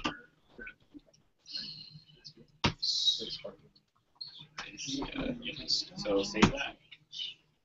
Sounds like we're pausing for just a sec so that we get caught up. Your homework assignment, in addition to the assignment that I've been giving you, is to do this like 10 times. Yeah? Seriously. So eventually we'll get to we want to get to the point where like I say this, and as fast as I say it, everybody is doing it. Yeah?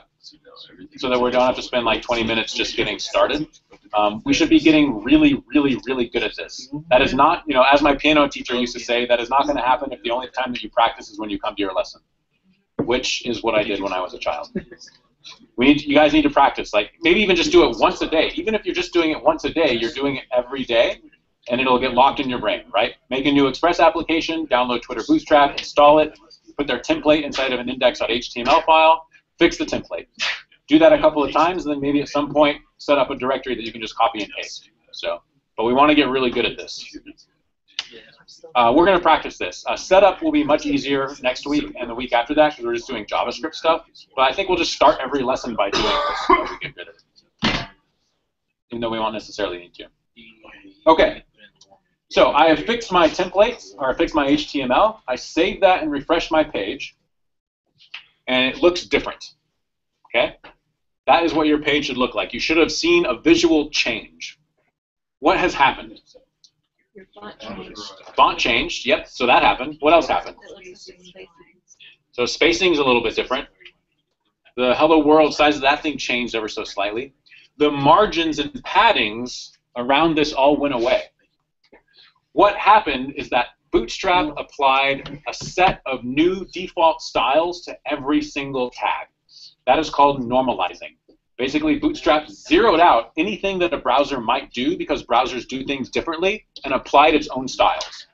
We can see this. So this is what is awesome about Bootstrap. This is what is awesome about open source.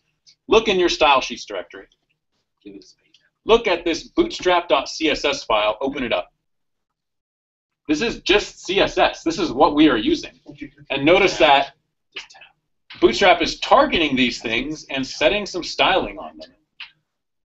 And it's style that we understand. Like it's saying, hey, set the font family to sans serif. We know what that is. Set the body to margin 0. We know what that is. Set the display to block. We know what all this stuff is. Some of these are newer, but basically it's just taking HTML tags and applying new styles to them. That's all it's doing. Only 5,786 lines of code. Because after it does that, it then defines its own classes and adds style to them. So if you scroll down a ways here, I've got a .radio class with a label. So what does that say? Find me anything with the radio class and find any label inside of it. Also, find me anything with the checkbox class and find me a label inside that and set this to its style, right? So now we know, hey, I could get something somewhere and apply a radio class to it. And if I have a label in there, it's going to get this styling. That is what Twitter Bootstrap does. It normalizes the styles, and then it defines a whole bunch of classes that we will use in our product. So now we can just add classes to stuff. Let's do that. So look at your HTML file. How do we know what classes to add? First of all, let's be clear about that. Look at Twitter Bootstrap's documentation, their Getting Started page here, or wherever you're at, and go to the top of it, to the navigation bar at the top, and click on CSS. Literally, for this lesson, I kind of scrolled through here, and I was like, what would be cool to demonstrate? And I was like, let's try the typography. And it says, hey, if you want to do this, add a class. So this is my lead example under body copy. And it goes, if I want my stuff to look like this, make a paragraph stand out by adding the lead class. Okay, let's do that. So I go over to my HTML file. In this first paragraph, I'm going to give it the class equals lead. Super simple change, literally adding a class to a paragraph. Now I save that and I refresh my page and it looks completely different. We are now starting to see the power of CSS. Very little change to the HTML. Yes, we're adding classes. Very different look to our page. Right? Yes? What did you change to in the HTML to this guy? To make that effect? Added the lead paragraph to our lead class to the first paragraph. I got that. There's some. Mine's still showing up as serif font. Okay, so you're probably not linking. Yeah, probably not linking correctly to the. Your style sheet. You have to change to. Right. Cool. Everybody else get that? So that's because that's a super easy fix. Let's continue adding some styles here. So what if I wanted to justify this text? So we know that there's a text align property. One of those things is justify. I could define a class for justifying my text. That's when it doesn't align it left or right, but kind of makes it span out the whole way. Well, or I could just add a class called text justify or text dash justify to that paragraph. And remember, a tag can have more than one class. I just separate them with a space. And now it's going to find every single one of those classes and apply the styling. So save that, refresh the page, and there's a slight subtle change in the way that the text aligns. It's now justified, right? Instead I could do text right for a more dramatic effect, and I get that, right? I started with that, but thought that was kind of ugly, so I went back to justify. So it's again just text dash justify, very subtle effect. Okay, let's take this header and make it blue, or what is known in Twitter Bootstrap world as the text primary styling. So I add a class, text primary. Refresh the page, and now I have a blue header.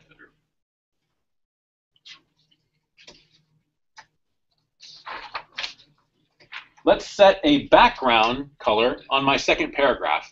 So I could go define a class, I could go find a nice color value and figure out what the hexadecimal thing is for that, and then assign that class to my paragraph. Or I could use one of Twitter Bootstrap's BG classes. So on my second paragraph, class equals BG-info.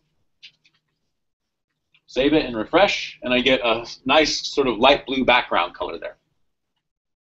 Again, how do I know what to do here? How do I know what classes to apply? The Twitter documentation. So part of your homework assignment for this week is look at everything in Twitter. Basically read through this thing so that you know, you don't have to memorize, I just want you to know, be aware of what kind of styles you can apply to your documents. Yeah. We're going to go over some that exemplify Twitter Bootstrap in class, but obviously we won't cover everything. It's huge.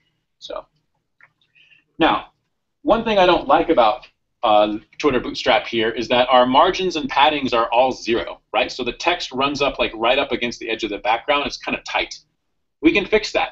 Twitter Bootstrap doesn't stop us from adding our own CSS. We can add CSS to our page. We can override Twitter Bootstrap styles, or we can just add our own classes. So let's add a little bit of padding to this paragraph. What I want to do is define a padded style or a padded class. So up in the head of my HTML document, I'm going to open up a new style tag. So I'm just doing a style tag up in my head. We know how to do this. And I'm going to declare a .padded style. So that'll be for the padded class, which has padding of 6 pixels. So I'm just defining my own custom class, right? Nothing crazy. And now I can apply that padded class to any tag in my page. It's my own CSS style. So the second paragraph, I'm going to add it to it. So paragraph class equals bginfo space padded. Now applying the padded class to it as well, which I have defined up in the head of my document. Refresh the page, and now I've got a little bit of padding in there, so it looks a little bit nicer. It's not as tight anymore. So what was that again? Up in the head of my document, I make a new style tag, because that's where styles go when I put them in HTML. I define a padded class, set the right property on it, and then add that class to my paragraph.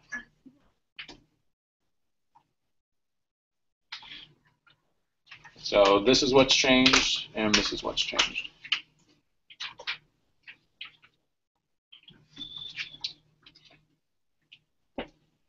Wouldn't you want to just keep all the styles back in the CSS? Yes. Instead of in the top? Yeah, so really what we'd want to do is add it to that style.css file.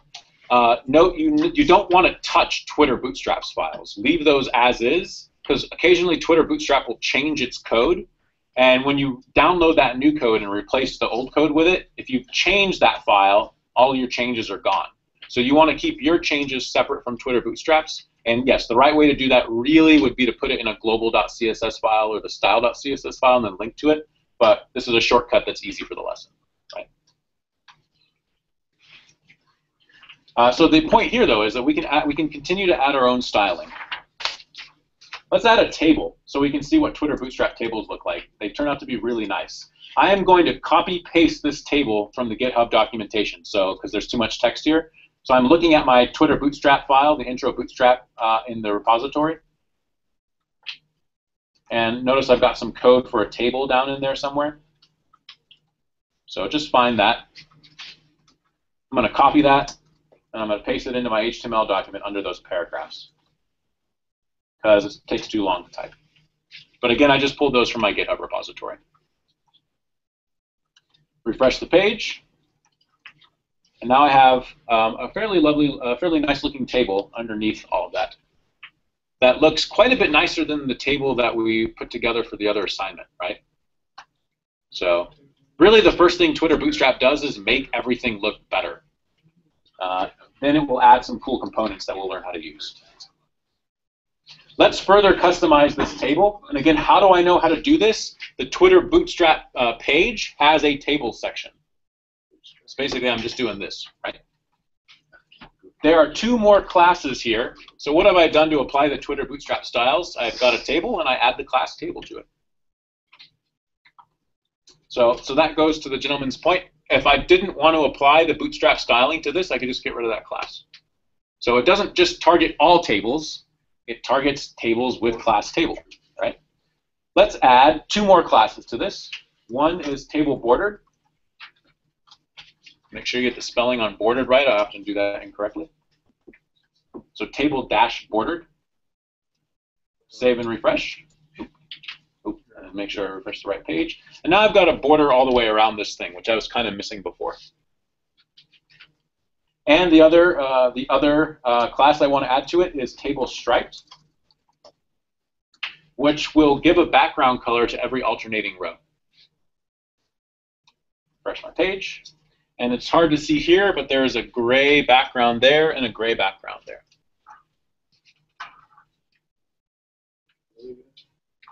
So we've got what is coming together as a pretty nice looking page. I think this is why I really like Twitter Bootstrap. It's kind of gorgeous. Twitter stuff is really nice. They have designers that come up with all this stuff, and then they have programmers that code it up. And then they say, here you go. Let's make one radical change to this page that will be a sort of a foundation for almost everything that we do inside of Twitter Bootstrap. I've got everything running up against the side of my page. We've already talked about how it's common to center things in the page using that margin 0 auto trick that we kind of didn't go into detail on, but we will next time. Let's do that. Twitter Bootstrap provides a class called container that does that for us. And so what we want to do is take all of the content in our body and surround it by a div whose class is container. I don't want to surround my body with that, right? So my body is, where all of my content goes. But I want to take everything from the H1 all the way down through that table and stick it inside of another div. So I'm just going to have to manually open a div here. So div. So it's immediately after the body, right? And I'm going to give it class equals container. And then because I'm a good programmer and I like other people to see what I'm doing, let me select all of this stuff. And if I press tab, it tabs everything over.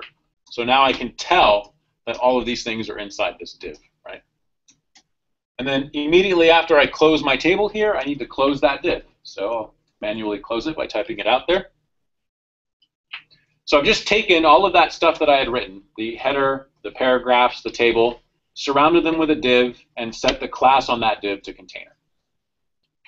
Clear? Save it, refresh it, and now I get margin on everything with the content of my page centered. Looks nice.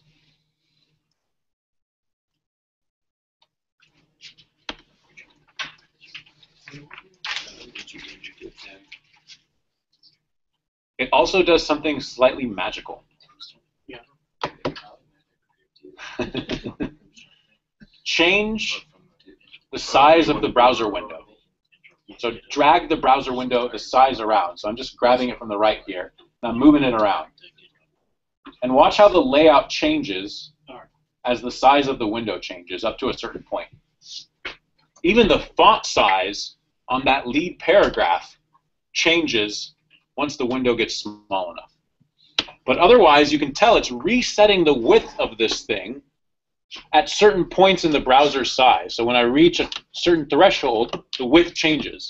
And then when I reach another certain threshold, the width of this thing that's being centered changes. That is responsive design.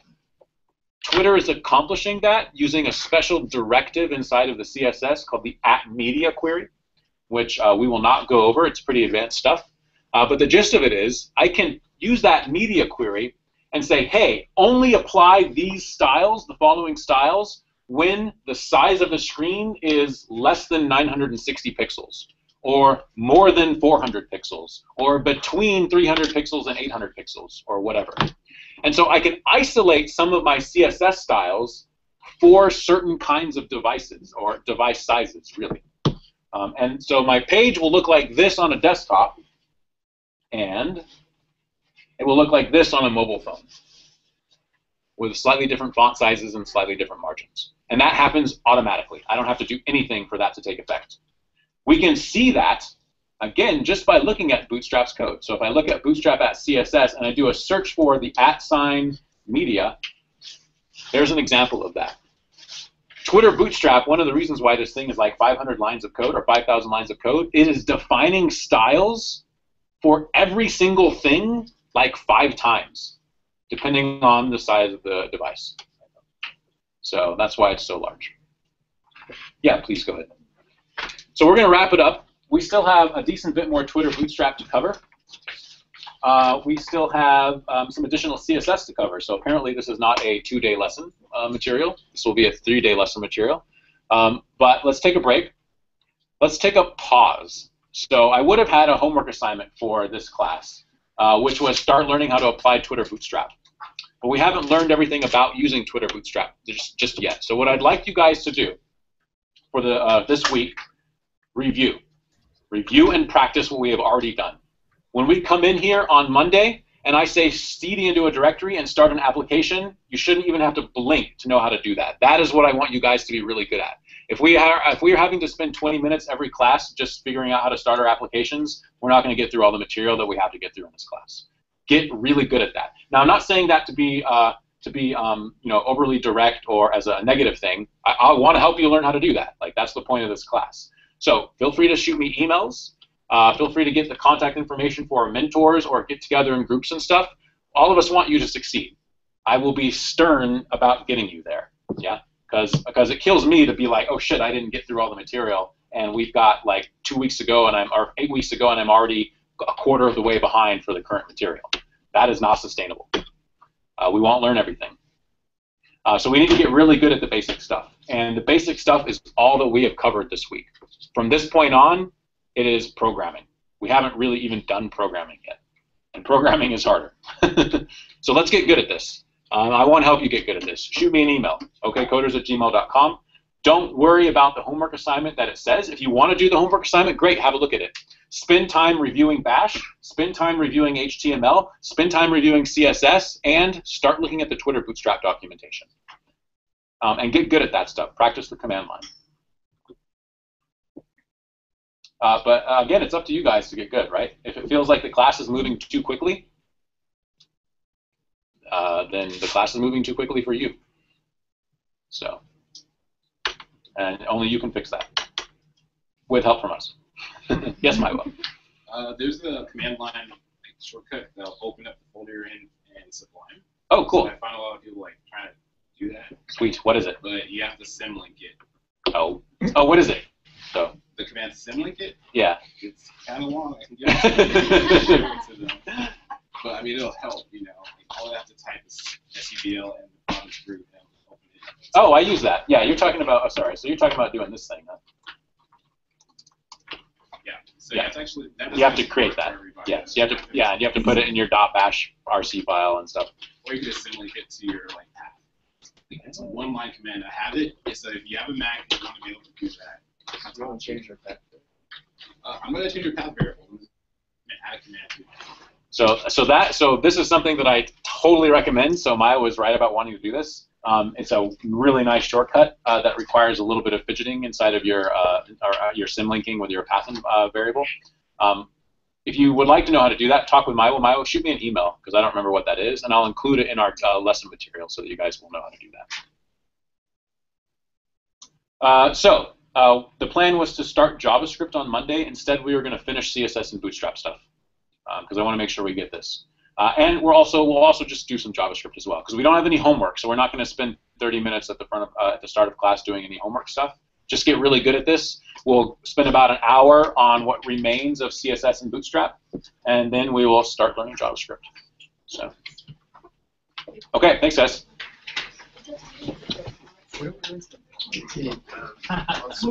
Like this.